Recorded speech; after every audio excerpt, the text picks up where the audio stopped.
Student, physics की आज इस लेक्चर सीरीज के अंदर आपका स्वागत है। मैं परमेश्वर सुथार। फिजिक्स की आज इस लेक्चर सीरीज के अंदर मैं आपके लिए लेके आया हूँ लेक्चर नंबर 6, जो कि लेक्चर नंबर 2 पर आधारित है। लेक्चर नंबर 6 के अंदर हम जो पढ़ेंगे वो हमारा टॉपिक है आज का गाउस का नियम के अनुप्रयोग एवं अनंत लंबाई के रैखिक आवेशित तार के कारण विद्युत क्षेत्र की तीव्रता। ठीक है, ये हमारा गाउस का पहला अनुप्रयोग है। चूंकि ये टॉपिक जो है वो बहुत इंपॉर्टेंट है, पेपर में आने की संभावना पूरी रहती है। इस टॉपिक का जो मेन निचोड़ मतलब बोल सकते हैं इस टॉपिक का शॉर्ट ट्रिक क्या है, उस शॉर्ट ट्रिक के आधार पर हम समझेंगे कि टॉपिक को कैसे करना है, सभी को समझना। इसलिए अगर आपको टॉपिक को समझना है, पूरा अच्छे से देखना है, तो इस समझना है अच्छे से, तो आप इस वीडियो को लास्ट तक जरूर देखें। चलिए शुरू करते हैं हमारी इस वीडियो सीरीज को और आगे बढ़ते हैं। सबसे पहले हमने क्या निकालना है कि मैंने मान लिया कि ये जो ए बी जो है वो अनंत लंबाई के तार का एक भाग। तो हम लिख देते हैं माना ए बी अनंत लंबाई के तार का भाग है, जिसकी लंबाई कितनी मानिए एल, एवं तार का रैखिक आवेश घनत्व वो कितना माना मैंने लैम्डा है। तो ए बी तार पर उपस्थित आवेश वो कितना होगा, मैंने मान लिया समेशन क्यू जो होगा वो कितना हो जाएगा लैम्डा इंटू एल। पता है आपको बेटा, जो लैम्डा होता है वो तार के एकांक लंबाई पर उपस्थित आवेश होता है। यहाँ पे तो आवेश होगा वो कितना होगा लंबाई इंटू एल के इक्वल आ जाएगा। अब हमें क्या करना है, इस तार के मध्य बिंदु से, तो हमारे पास ये जो वायर है उसका सेंटर ये रहा, जिसको मैंने वो मान लिया। इस तार के मध्य बिंदु से आर दूरी पर, ये हमारे पास एक आर डिस्टेंस है, आर दूरी पर एक बिंदु P उपस्थित है। इस बिंदु P को मुझे क्या निकालना, विद्युत क्षेत्र की तीव्रता ज्ञात करनी है। ठीक है, देखो सुनना, इस तार के केंद्र से आर दूरी पर एक बिंदु P उपस्थित है। इस बिंदु P पर हमें विद्युत क्षेत्र की तीव्रता ज्ञात करनी है। इसके लिए हम आर दूरी को त्रिज्या मानते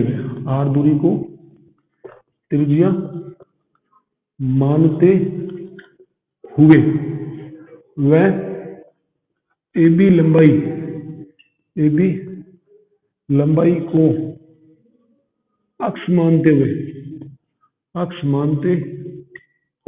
हुए एक बेलनाकार गाउसियन पृष्ठ की कल्पना करते हैं। सुनना, अभी हमें इस तार के केंद्र से आर दूरी पर विद्युत क्षेत्र की तीव्रता निकालनी है। तो विद्युत क्षेत्र की तीव्रता निकालने के लिए हमें एक ही समीकरण लगानी है बेटा, वो है गाउस की समीकरण। वो मैं यहाँ लिख देता हूँ, क्लोज इंटीग्रल इलेक्ट्रिक फील्ड के लिए तो ई vector dot D A vector बराबर कितना होता है समेशन क्यू अपॉन में एप्सिलॉन नोट। बेटा ये बहुत इंपॉर्टेंट चीज है। इधर वाला पोर्शन हम उसको जो गाउसियन पृष्ठ बनाएंगे उससे निर्गत फ्लक्स निकालेंगे विद्युत फ्लक्स की परिभाषा से, इधर हम गाउस के नियम से निकालेंगे, दोनों को बराबर कर देंगे, फिर हमारा क्या आ जाएगा आंसर आ जाएगा। सबसे पहले ध्यान रखना, जो गाउसियन पृष्ठ बनाएंगे उस गाउसियन पृष्ठ पर हम दो परिभाषा लगाएंगे। पहली परिभाषा जो गाउस के नियम पे थी वो लगाएंगे, गाउस के नियम से फ्लक्स निकालेंगे। दूसरी जो विद्युत फ्लक्स की परिभाषा पड़ी थी उससे लगाएंगे, और दोनों को क्या करेंगे इक्वल, क्योंकि दोनों ही फ्लक्स है, दोनों इक्वल है। तो हमारे पास लगाने के बाद जो आंसर सोल्व कर लेंगे, सोल्व करने पर हमारे पास क्या आ जाएगा आंसर आ जाएगा। तो देखना बेटा, मैं इस आर दूरी को त्रिज्या मानते हुए और जो ए बी लंबाई उसको अक्ष मानते हुए एक बेलनाकार गाउसियन पृष्ठ की क्या कर दी, कल्पना कर दी।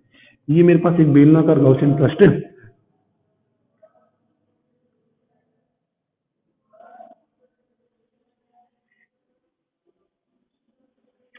ये एक बेलनाकार गाउसियन पृष्ठ बना दिया। ठीक है, क्या ये बेलनाकार गाउसियन पृष्ठ। अब ये जो बेलनाकार गाउसियन पृष्ठ है, ठीक है, बना दिया। अतः यहां बेलनाकार गाउसियन पृष्ठ, गाउसियन पृष्ठ कुल 3 पृष्ठों से, कुल 3 पृष्ठों से निर्मित निर्मित कौन कौन सा? इसको मैंने मान लिया S1, इसको मैंने मान लिया S2, इसको मैंने मान लिया S3। तो S1 वो तो कौन सा है? 1 नंबर ऊपरी वर्ताकार पृष्ठ। सेकंड नंबर पर कौन सा है? S2 वो है निचला वर्ताकार पृष्ठ। और थर्ड जो हमारे पास है वो कौन सा है? बेलनाकार, बेलनाकार पृष्ठ। ठीक है, अब हम क्या करेंगे, इस पृष्ठ निर्गत फ्लक्स की परिभाषा जो हमारे पास है वो लगाएंगे। अतः अतः अब हम क्या लेंगे, स्थिर विद्युतिकी के लिए, विद्युतिकी के लिए गॉस की समीकरण। और वो समीकरण कितनी होती है? लेफ्ट साइड में क्लोज इंटीग्रल होता है हमारे पास E vector dot dl vector बराबर कितना होता है? समेशन क्यू अपॉन में एप्सिलॉन नॉट। ये जो समीकरण है हमारे पास, इसको दे दी मैंने इक्वेशन नंबर 2, क्योंकि ये हमारे पास इक्वेशन नंबर 1। अब हम क्या लगाएंगे, इस समीकरण को लगाकर हमें हल करना है। तो इधर तो इस फलक से निकलेंगे पूरा पूरा, इधर हम इधर लेंगे। तो समीकरण 2 के एलएचएस भाग को हल करने पर, एलएचएस भाग को हल करने पर, एलएचएस भाग को हल करने पर हमारे पास क्लोज इंटीग्रल आया था। वो क्या आया था? E vector dot dA vector और E vector dot d vector बेलनाकार गॉसियन पृष्ठ निर्गत फ्लक्स की बात कर रहा है। तो बेलनाकार गॉसियन पृष्ठ निर्गत फ्लक्स कितना होगा? S1 सरफेस के लिए ई vector dot dA vector plus close integral, फिर कितना आएगा? S2 सरफेस के लिए ई vector dot dA vector plus close integral S3 ई vector dot dA vector. Sorry, close integral दिए है हमने। ये तीनों पृष्ठ अलग अलग इनके लिए। अब हमें सबसे पहले क्या निकालना पड़ेगा? क्षेत्रफल सदिश और विद्युत क्षेत्र के मध्य तीव्रता। क्षेत्रफल सदिश और विद्युत क्षेत्र की तीव्रता के मध्य कोण। तो सबसे पहले हमने क्या कर दिया, इन गाउसियन पृष्ठ पर dl5 की कल्पना कर दी। तो ये मैंने dl5 लिया, इस dl5 का क्षेत्रफल सदिश जो है वो इस तरफ जा रहा है, तो dl5 का क्षेत्रफल सदिश है। इधर मैंने dl5 ले लिया, इधर भी dl5 क्षेत्रफल सदिश किस तरफ जा रहा है? इस तरफ। और इधर भी मैंने क्या ले लिया? dl5 ले लिया, इसका क्षेत्रफल सदिश किस तरफ जा रहा है? dA n cap. इधर ले लेते हैं dA n कैप और इधर भी ले लिया n कैप। फिर विद्युत क्षेत्र की तीव्रता इस तरफ जा रही है, तो यहाँ पे एंगल कितना बन गया? थीटा, वो 90 डिग्री है। यहाँ पे विद्युत क्षेत्र की तीव्रता इस तरफ है E, यहाँ पे एंगल कितना बन गया? 90 डिग्री। यहाँ पे विद्युत क्षेत्र की तीव्रता बाहर की ओर होगी, तो E यहाँ पर थीटा बराबर कितना रहेगा? 0 डिग्री। ठीक है, ये रेक्टिफाइड भी है। तो अब देखा जाए, हमने यहाँ पे देखा जाए S1 पृष्ठ के लिए कितना है? 90 डिग्री है। S2 पृष्ठ के लिए जो है निचला वर्ताकार पृष्ठ, उसके लिए भी 90 डिग्री है। S3 पृष्ठ के लिए कितना डिग्री है? 0 डिग्री। तो हमने थीटा के पदों में खोल लेते हैं इसको, मतलब वेक्टर जो स्केलर प्रोडक्ट है वो हटा देते हैं और cos थीटा के पदों में खोल लेते हैं उसको, वेक्टर प्रोडक्ट को। ई वेक्टर, सॉरी वेक्टर हटा दिया हमने, E dA cos 90 degree plus S2 vector E dA cos 90 degree plus S3 vector E dA cos 0 degree. ठीक है, 90 का मान ये और ये फैक्टर कितना हो जाएगा? 0। तो 90 का अगर ये फैक्टर 0 हो जाएगा, तो close integral E vector dot dA vector equal to जो फ्लक्स है फाई, वो हमारे पास कितना आ जाएगा? इसके इक्वल, इसमें ई कॉन्स्टेंट तो बेटा बाहर निकल जाएगा, S3 सरफेस वो कितना आ जाएगा? डी। अब हमें क्या करना है? S3 सरफेस का क्षेत्रफल निकालना। ये जो हमारे पास S3 सरफेस है उसका क्षेत्रफल निकालना। S3 सरफेस के क्षेत्रफल को निकालने के लिए हम क्या करेंगे? एक एजम्पशन करेंगे। जैसे आपने कभी चूड़ियां तो देखी होगी बहुत सारी, तो चूड़ियां पहनते हैं, तो चूड़ियों का एक ग्रुप होता है, वो चूड़ी की परिधि होती है 2πr। तो खोखला बेलन भी बहुत सारी चूड़ियों का जो बनता है ग्रुप, उसी की तरह होता है। तो रियल में हम क्या करते हैं? इसका क्षेत्रफल निकालने की कोशिश करते हैं। तो एक चूड़ी की परिधि कितनी होती है? 2πr। और चूड़ी के ऊपर चूड़ी रखते जाए तो हमारे पास ये क्या बन जाएगा? एक वो बोले तो चूड़ी का ग्रुप बन जाएगा, समूह बन जाएगा। और उसकी लंबाई कितनी माने उसकी एल है, और मैंने ली रखी क्वेश्चन के अंदर। तो एक चूड़ी की परिधि और पूरी लंबाई हमारे पास कितना हो जाएगा, जो डीए होगा किसके लिए, S3 सरफेस के लिए, वो तो होगा एक चूड़ी की परिधि, ये तो हमारा 2 पाई आर इस उसकी ऊंचाई, मतलब कितना वो लंबा बना है हमारे चूड़ी और ग्रुप, वो उसकी लंबाई एल। तो ये जो बेलन का वक्र पृष्ठ होगा उसका क्षेत्रफल कितना होता है 2 पाई आर, कितना होता है एल। यहाँ से हम निकाले तो सोल्व कर लिया हमने 2 पाई आर एल, तो हमारे पास ये चीज जो आगे फ्लक्स के रूप में वो कितना आ गया ई, वो कितना आ गया 2 पाई आर, और कितना आ गया, ये हमारे पास समीकरण दे दी थी इक्वेशन नंबर 3। इसी प्रकार इक्वेशन 2 के आरएचएस पद को हल करने पर, आरएचएस पद को हल करने पर, तो आरएचएस पद क्या कहते हैं, वो गाउस के नियम से निकाले हुए थ्योरम से, तो गाउस के नियम से निकाले तो समेशन क्यू, उसके जो बेलनाकार गाउसियन पृष्ठ है उसके अंदर परिबद्ध आवेश कितना है समेशन क्यू, तो ये हमारे पास कितना हो जाएगा लैम्बडा इंटू एल अपॉन में एप्सिलॉन नॉट। अब ये जो मान है इक्वेशन 3 और 4 का मान, वो हम क्या कर देते हैं समीकरण 2 में रख देते हैं। तो इक्वेशन 3 व इक्वेशन 4 का मान, इक्वेशन 3 4 का मान इक्वेशन 2 में रखने पर, तो 2 में रखने पर देखो इधर तो क्या आ जाएगा E बराबर 2 पाई आर, और एल इधर कितना आ जाएगा लैम्बडा इंटू एल अपॉन में एप्सिलॉन नॉट, इससे एल से कैंसिल आउट हो जाएगा। अब इस ई को डिवाइड भेज दे तो लैम्बडा अपॉन में 2 पाई एप्सिलॉन नॉट और आर, ये हमारे पास इलेक्ट्रिकल इंटेंसिटी आ गई।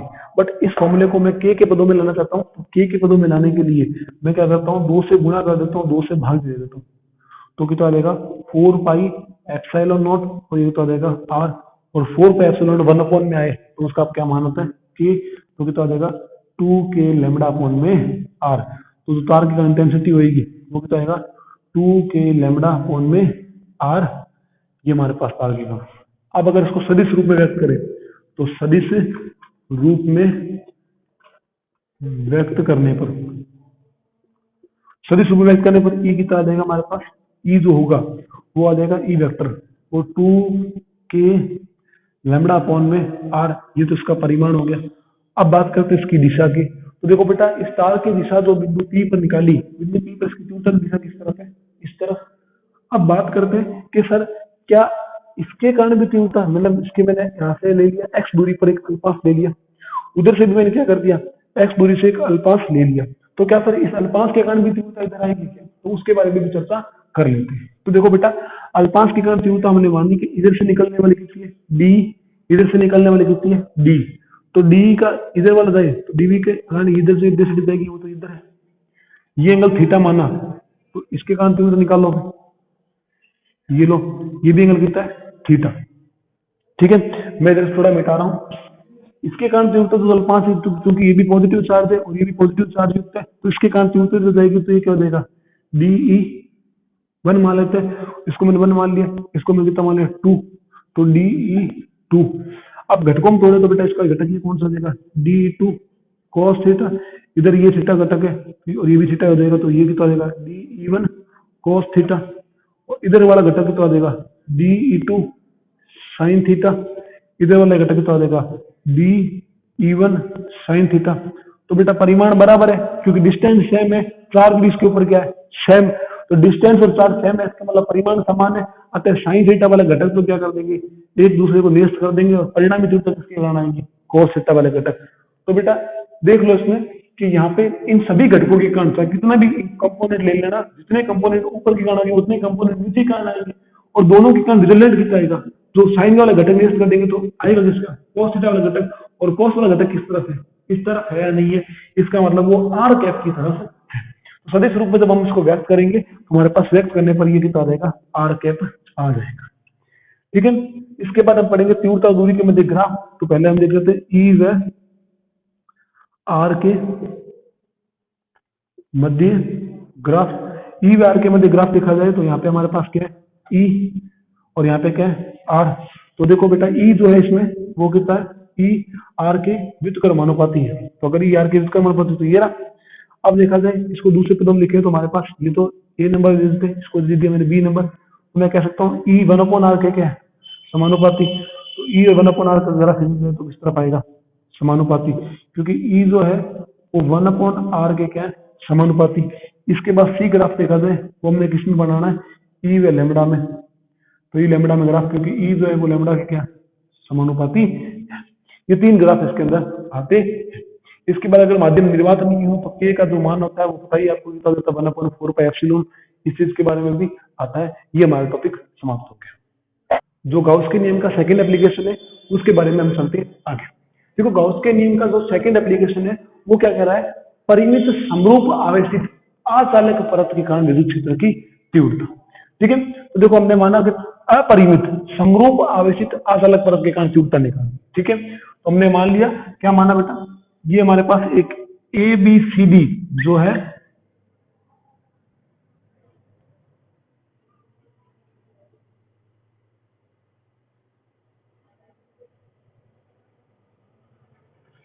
ये ए बी सी और डी, जिस पर क्या है प्लस क्यू आवेश एक समान रूप से वितरित है। पहली बात,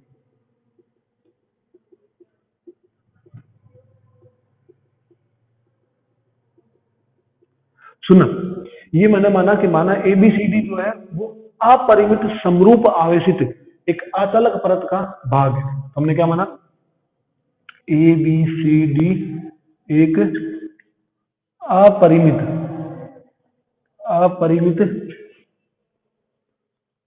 समरूप आवेशित समरूप आवेशित अचालक परत का भाग है। ठीक है, जिसके केंद्र से हमें क्या निकालना है, इसका केंद्र सेंटर वो मान लिया, सेंटर से r डिस्टेंस पर हमें क्या निकालना है, एक बिंदु P स्थित है, इस बिंदु P पर मुझे क्या निकालना है, विद्युत क्षेत्र की तीव्रता निकालना। इस बिंदु P पर विद्युत क्षेत्र की तीव्रता निकालने के लिए वापस वही चीज कि हमें सबसे पहले इसका क्या मानेंगे कि इसका पृष्ठ घनत्व कितना है, इसका चार्ज कितना है इसके ऊपर, वो देखें। बट अब एक सुनने की बात को, बहुत इंपॉर्टेंट चीज, बिंदु P पर विद्युत क्षेत्र की तीव्रता निकालने के लिए हमें गाउसियन पृष्ठ की कल्पना करनी पड़ेगी। ठीक है, तो माना इस अचालक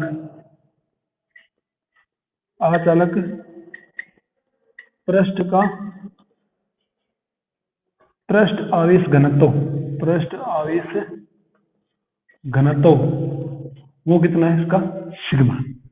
अब इसके केंद्र से r दूरी पर विद्युत क्षेत्र की तीव्रता निकालने के लिए हमने क्या माना कि जो इसकी दूरी मैंने मान ली है r है, तो r दूरी पर विद्युत क्षेत्र की तीव्रता ज्ञात करने के लिए हमने इधर भी r और उधर भी r, 2r दूरी क्या क्या मान लिया, एक बेलनाकार गॉसियन पृष्ठ की कल्पना की।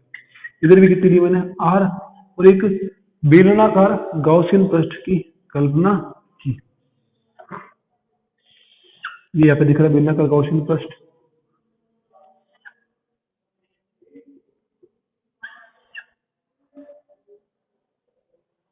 गाउसियन पृष्ठ की कल्पना कर ली। अभी गाउसियन पृष्ठ उधर क्यों बनाया, इस चीज के बारे में पहले सुनना। देखो गाउसियन पृष्ठ इधर उधर इसलिए बनाया, इसका मेन रीजन ये था, अगर सपोज करो ये हमारे पास कुचालक परत है, तो अगर इसका चार्ज इधर है तो इस चार्ज के कारण इलेक्ट्रिक फील्ड लाइन कुचालक को पार करते हुए उधर जा सकती है। तो इसका मतलब इस पर जो चार्ज इस तरफ है उसके कारण भी इधर विद्युत क्षेत्र होगा, और इस पर जो चार्ज इधर है उसके कारण भी इधर भी क्या होगी, तीव्रता होगी। तो हमें क्या करना पड़ेगा, इसके इधर वाला जो आवेश है उसके कारण विद्युत बल का उधर भी जाएगी, तो क्षेत्र की तीव्रता का योगदान उधर भी होगा। दूसरी बात, हमने बेलनाकार गाउसियन पृष्ठ क्यों ली, हमें तो आवेश को परिबद्ध करना था, क्योंकि गाउस का नियम लगाना है। तो गाउस का नियम लगाना है तो हमने आवेश को परिबद्ध अभी तक किया ही नहीं है ना। कैसे, देखो मेरी बात सुनो, आवेश का परिबद्ध करने का मतलब तो हमें इसको पूरा को परिबद्ध करना चाहिए था, परंतु हमने कितने भाग को परिबद्ध किया, ये बेलनाकार। अब जिसके वर्तीय भाग का क्षेत्रफल में कितना माना, ये हमारे पास जो है वो क्या है, वर्तीय भाग ए। तो फिर इतना ही चार्ज लेंगे तो बाकी तो आया नहीं इस गाउसियन पृष्ठ के अंदर, तो फिर बाकी वाला चार्ज कैलकुलेट होगा नहीं। आप एक बात सुनना, इसका कोई योगदान नहीं होगा, एक्चुअली में गाउसियन बनाया गया सुविधा के अनुसार बनाया गया। आप समझने के लिए कोशिश करो, अगर मैं गाउसियन पृष्ठ ऐसा बनाता कि सर आप झूठ बोल रहे हो, कैसे कि सर जो चार्ज है उसको तो मैं पूरा परिबद्ध करना है, अगर चार्ज पूरा परिबद्ध नहीं हुआ तो फिर गाउस का नियम लगाएंगे कैसे। इसलिए आपने ऐसा बनाना चाहिए था गाउसियन पृष्ठ, ताकि वो पूरा परिबद्ध हो जाए इधर भी और उधर भी। फिर आपने ऐसा क्यों नहीं बनाया, पहली बात हमें ये बताओ। तो बेटा देखो, अगर ऐसा बनाता ना तो भी आंसर सेम आता। क्यों? क्योंकि देखो बेटा, अब एक बात सुनना, क्योंकि ये तो प्रश्न ये क्यों नहीं बनाया मैंने, ये क्यों नहीं बनाया, इस चीज का रीजन मैं थोड़ी देर बाद सुनूंगा। पहले हम आगे टॉपिक में चलते हैं। अब देखो, इसका जो माना बेलनाकार, ठीक है, हमने क्या माना, 2r दूरी को, 2r दूरी को लंबाई मानते हुए, लंबाई मानते हुए एक बेलनाकार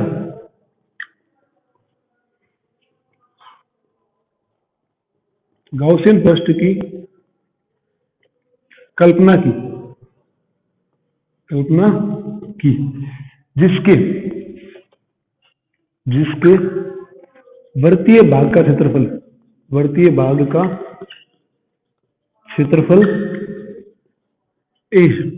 अगर इसके वृत्तीय भाग का क्षेत्रफल ए है तो वृत्तीय भाग, वृत्तीय भाग से परिबद्ध,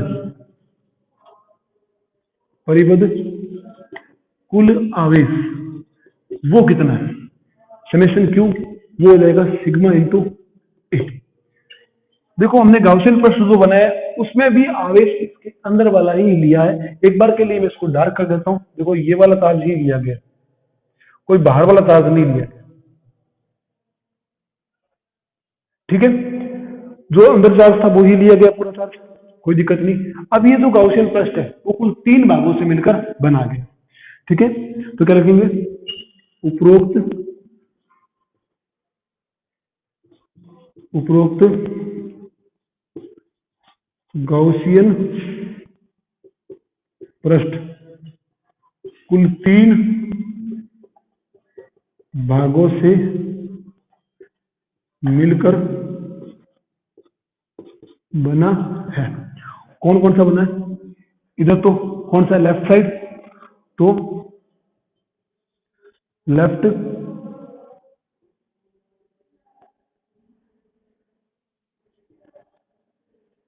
साइड वर्ताकार भाग, इसको मैंने कितना मान लिया।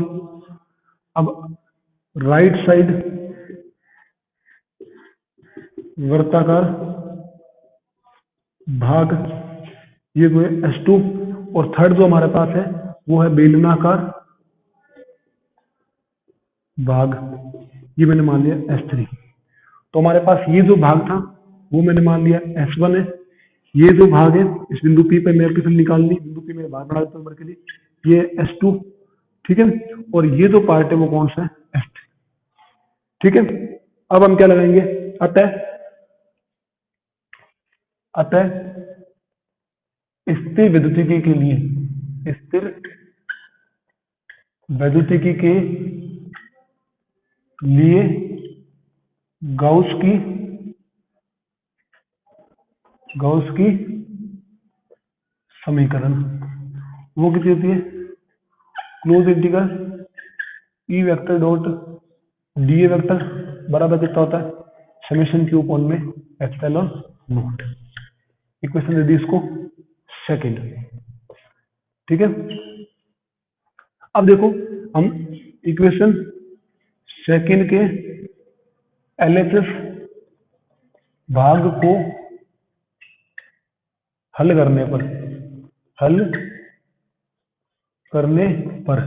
तो हल करने पर देखो, ये जो एलएचएस भाग है वो कुल 3 भागों से मिलकर बना हुआ है। एलएचएस भाग S1 S2 S3 से। तो पहला S1 सरफेस के लिए वो कितना होगा, ई vector dot D A vector, plus S2 surface के लिए कितना होगा, ई vector dot D A vector के लिए। थर्ड S3 सरफेस के लिए वो कितना होगा, ई vector dot D A vector के लिए। वापस वही चीज, हम विद्युत क्षेत्र की तीव्रता और क्षेत्रफल सदिश के मध्य कोण ज्ञात कर लेते हैं। तो विद्युत क्षेत्र की तीव्रता, और देखो इसका जो क्षेत्रफल सदिश है वो हमने डीएल पास की कल्पना की, इस तरफ जा रहा है। विद्युत क्षेत्र की तीव्रता भी किस तरफ जाएगी, इस तरफ, तो ई भी किस तरफ है, इस तरफ। अतः थीटा बराबर कितना है, 0 डिग्री। इधर बात करें DL5 की कल्पना की, किस तरफ जा रहा है, इधर। इलेक्ट्रिक फील्ड किस तरफ जा रहा है, धनावेश से बाहर की ओर जाएगा। और क्षेत्रफल भी किस तरफ है, थीटा बराबर कितना हो जाएगा, 0 डिग्री। S3 पृष्ठ पे जो कल्पना की DL5, उसका एरिया वेक्टर किस तरफ जा रहा है, इस तरफ, DA एन कैप। और ये कितना इलेक्ट्रिक फील्ड किस तरफ जा रहा है, इस तरफ। कितना बन गया, 90 डिग्री। तो ये कितना हो जाएगा, 0। तो देखना बेटा, ये एंगल कितना हो जाएगा, थीटा बराबर 0 डिग्री। थीटा बराबर S2 पृष्ठ में भी कितना हो जाएगा, 0 डिग्री। थीटा बराबर S3 पृष्ठ के लिए कितना हो जाएगा, 90 डिग्री। अब सुनना बेटा, मैंने ऐसा क्यों नहीं बनाया। अगर ऐसा बनाता ना, तो देखो इसमें एक प्रश्न नहीं है बेटा, इसमें प्रश्न है 1 2 उधर वाला, 4 तो इस साइड वाले। तो देखो एक अंदर वाला, एक बाहर वाला, अंदर वाला, ऊपर नीचे, 4 ये 5, इधर भी कितने, 5 5 5 कितने हो जाएंगे, 10। तो मुझे इसको 10 बार लिखना पड़ता है। पहली बात, 10 बार में से काम कितना आता, एक तो ये वाला जो इस तरफ जा रहा है, इलेक्ट्रिक फील्ड इस तरफ है और डीए इस तरफ है। ये वाला जिसमें इलेक्ट्रिक फील्ड इस तरफ है और डीए भी किस तरफ है, इस तरफ। बाकी सभी के कारण, इसके कारण इलेक्ट्रिक फील्ड 90 डिग्री, इधर वाले के ऊपर इस तरफ, नीचे वाले का नीचे इधर इस तरफ, और जो पीछे वाले का उसका उस तरफ, और इलेक्ट्रिक फील्ड इस तरफ। तो ये चारों क्या कर देंगे, 0। इधर भी ये चारों क्या कर देंगे, 0। 10 का निकाल करके 8 को 0 करें, इससे अच्छा हम इसको क्या कर लें, गोल बना ले, ताकि ये एक ही वस्तु बन जाए, कौन सा, बेलनाकार। तो इसका मतलब अगर ये चीज डिपेंड नहीं कर रही ना, तो हमें इसको क्या कर दिया, सुविधा के अनुसार गोला बना दिया, ताकि गोल मतलब एक गोल शेप दे दी। गोल शेप का एरिया वेक्टर जो होगा वो परपेंडिकुलर रहता है हर बार। तो इसके जो रिजल्टेंट आएगा, मतलब इस 4 भाग और इस 4 भाग का रिजल्टेंट जो है ना, वो इस बेलनाकार भाग में आ जाएगा। अब मेन बात सर ये है कि अब इसमें तो पूरा कवर होगा, पर इसमें पूरा कवर नहीं हुआ तो क्या, फिर क्या फर्क पड़ेगा। तो भाई साहब, अगर इसको मैंने काटा, सपोज करो मैंने इसको एक काट के चक्की बना दी, तो चक्की भी तो एक चदर ही है। सपोज करो ये जो चदर थी हमारे पास, जैसे एग्जांपल लेता हूँ, खाना बनाने के दौरान जो रोटी बनाते हैं हम, गिलास रखते हैं उसके ऊपर, तो गिलास का एक पार्ट कर जाएगा, जो रोटी का पार्ट कर जाएगा। तो रोटी का पार्ट भी तो रोटी है ना, ऐसा थोड़ी कुछ बाहर से आएगा। तो अचानक जो चदर थी उसको मैंने अगर मशीन से गोल काट दिया, तो गोल काटने के बाद जो गोल भाग आएगा, वो गोल भाग भी तो अचानक ही होगा, कोई चालक तो बन नहीं जाएगा। इसका मतलब क्या हुआ कि यहाँ पर ये जो चीज है उसको मैं सिंप्लीफाई करने के लिए हमने क्या कर दिया, ऐसे कर दिया। तो गॉसियन पृष्ठ को जितना ज्यादा सिंप्लीफाई किया जाएगा उतना ही इंपॉर्टेंट है। आया समझ में। अब दूसरी बात है कि सर अगर हम ये ले ले तो फिर क्या दिक्कत आएगी। तो अब जब और आगे सॉल्व करेंगे तो इसमें इस चालक के परत का क्षेत्रफल नहीं आएगा। मतलब चाहे वो इनफाइनाइट हो, चाहे वो इतना सा टुकड़ा हो, चाहे कितना भी टुकड़ा हो, इलेक्ट्रिक फील्ड इंटेंसिटी सेम रहेगी। आगे चलते हैं, देखो अब हमारे पास 0 के कारण पहले हमने इसके अंदर को खोल देते हैं। तो S1 सरफेस के लिए जो आएगा वो कितना आएगा, E vector E D A cos 0 degree plus S2 surface के लिए E D A cos 0 degree, और S3 सरफेस के लिए जो आएगा वो कितना आएगा, ई डी ए cos 90। ये वेक्टर कितना रहेगा, 0 cos 90 डिग्री। अब 0 हो गया तो S1 के लिए तो हो गया, ई इलेक्ट्रिकल इंटेंसिटी कांस्टेंट है, तो ये कितना आ जाएगा, S1 D A plus E S2 D A. ठीक है। अब देखो बेटा, दोनों वर्ती भाग है, क्षेत्रफल कितना है इसका, a। तो हमारे पास क्लोज इंटीग्रल S1 का डी करी, S2 डी तो इसको मैंने पहले ही मान लिया, क्या मतलब कि वर्ती भाग क्षेत्रफल कितना है इसका, a। ये माना गया था। अगर ये वर्ती वाला क्षेत्रफल कितना है, a है, तो मैं ये a है, तो हमारे पास कितना देगा, a। हमारे पास ये होगा 2a। तो अब हमारे पास बच जाएगा close integral E vector plus D vector, वो कितना आ जाएगा, 2e एक इक्वल आ जाएगा। इसको समीकरण दे दी हमने 3। अब जो समीकरण जो 2 है उसका आरएचएस भाग को लगाते हैं। तो इक्वेशन 2 के आरएचएस भाग को हल करने पर कितना आएगा, समेशन क्यू अपॉन में एप्सिलॉन नॉट। समेशन क्यू कितना है, सिग्मा इंटू ए, तो ये कितना हो जाएगा, सिग्मा ए अपॉन में कितना हो जाएगा, एप्सिलॉन नॉट। अब ये भी कितना है, समीकरण 4। समीकरण 4 और 3 का मान रखने के समीकरण 2 में, तो इक्वेशन 4 व इक्वेशन 3 का मान इक्वेशन 2 में रखने पर ये कितना आएगा, 2e a बराबर कितना आएगा, सिग्मा ए अपॉन में कितना आ गया, एप्सिलॉन नॉट। ए से कैंसिल आउट हो जाएगा तो कितना आ जाएगा, सिग्मा अपॉन में 2 एप्सिलॉन नॉट। करते हैं। अभी तक तो हमारे पास ये क्या है, इक्वेशन 5 जो क्या है, एक अदिश रूप है, अदिश रूप है। अगर ये अदिश रूप है तो हमें क्या करना पड़ेगा, सदिश रूप ले लेते हैं। उसका सदिश रूप मैं यहां लिख रहा हूं के लिए, सदिश रूप, सदिश रूप। सदिश रूप लेने के लिए देखो हमारे पास कितना आया था, सिग्मा अपॉन में 2 एप्सिलॉन नॉट। तो बेटा इसको पहले एक बात सुनना, हम के पदों में लेके आएंगे इसको फिर भी, तो के पदों में लेके आने के लिए हम क्या करेंगे, इक्वेशन तो हमारे पास आई है कितनी, इक्वेशन 5 बोलेंगे इसको। इक्वेशन 5 को 2 पाई से गुणा कर दे, 2 पाई से गुणा व भाग करने पर, 2 पाई से गुणा करेंगे तो कितना आएगा, 2 पाई सिग्मा अपॉन में 4 पाई एप्सिलॉन नोट। तो कितना आ जाएगा, ई बराबर 2 के पाई सिग्मा। ये हमारे पास इसका आ गया आंसर। आगे इक्वेशन नंबर, अब जो इक्वेशन 6 और 7 है उसको सदिश रूप में व्यक्त करना है। तो सदिश रूप में व्यक्त करने के लिए देखना बेटा बहुत इंपॉर्टेंट चीज है, हमारे पास वापस वही चीज है कि जो इनफाइनाइट चदर थी उसका मैं 2 भाग लूंगा, एक तो ये वाला भाग, एक इसके जस्ट अपोजिट, जितनी लंबाई पर ये था उतनी लंबाई पर लेंगे। इसके कारण तीव्रता निकालेंगे तो जो मेन पार्ट है वो मिटा देता हूँ, जो हमारे काम की चीजें नहीं है, ताकि वो दिक्कत नहीं दे।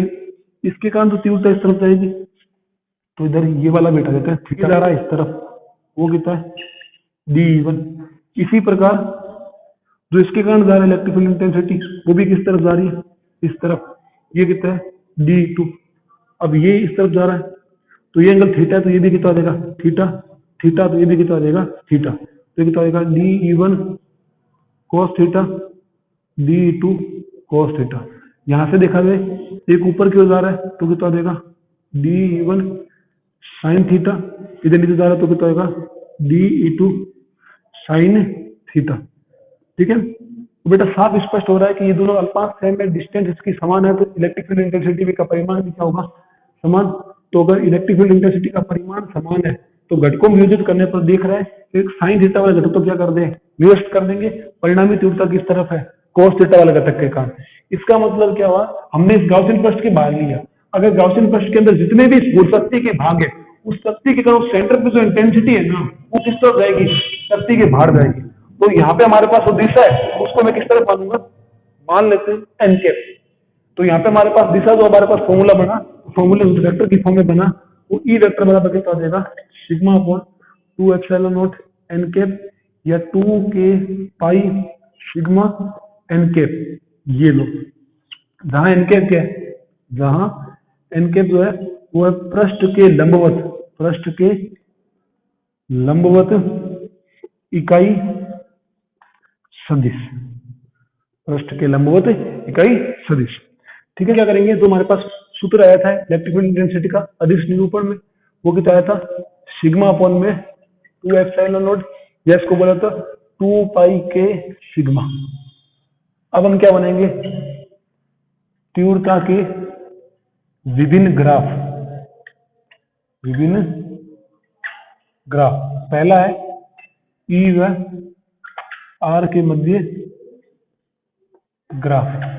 ई व आर के मध्य ग्राफ देखा जाए तो बेटा ई व आर के मध्य देखा जाए ग्राफ एकदम सिंपल ग्राफ है, ई कांस्टेंट रहेगा क्योंकि इस फॉर्मूले के अंदर आर आई नहीं रहा, इसका मतलब ई जो है वो कांस्टेंट है। ई कांस्टेंट क्यों है, वो आर के कारण कांस्टेंट, अगर यहाँ आर नहीं है इसका मतलब तीव्रता डिपेंड ही नहीं करेगी दूरी पर। इसका मतलब ये जो बिंदु पी था हमारे पास, वो चाहे यहाँ हो, वो चाहे यहाँ हो, और वो चाहे यहाँ हो, इन सभी बिंदुओं पर विद्युत क्षेत्र की तीव्रता क्या रहेगी, समान रहेगी, वो दूरी पर डिपेंड ही नहीं करेगी। दूसरा तो हमारे पास पॉइंट है, वो क्या कहता है ई व सिग्मा के मध्य ग्राफ, एकदम सिंपल है। ई जो है वो सिग्मा के क्या है समानुपाती, ये क्या देगा स्ट्रेट लाइन आ जाएगी। ये हमारा आज का वीडियो का लास्ट टॉपिक था। इस टॉपिक के बाद हमारे पास जो कल की लेक्चर सीरीज होगी उसके अंदर फिर 2 टॉपिक लेंगे, गॉस के नियम के एप्लीकेशन। वीडियो अच्छा लगा तो प्लीज इस वीडियो को लाइक करो और अपने दोस्त जो क्लास 12 में पढ़ रहे हैं ये उनके लिए बहुत हेल्पफुल है। मैं आशा करता हूँ आप उन विद्यार्थियों को शेयर करो जो आपके फ्रेंड और क्लास 12 में कहीं और भी पढ़ रहे हैं। ठीक है, वीडियो देखने के लिए धन्यवाद। जय हिंद, जय भारत।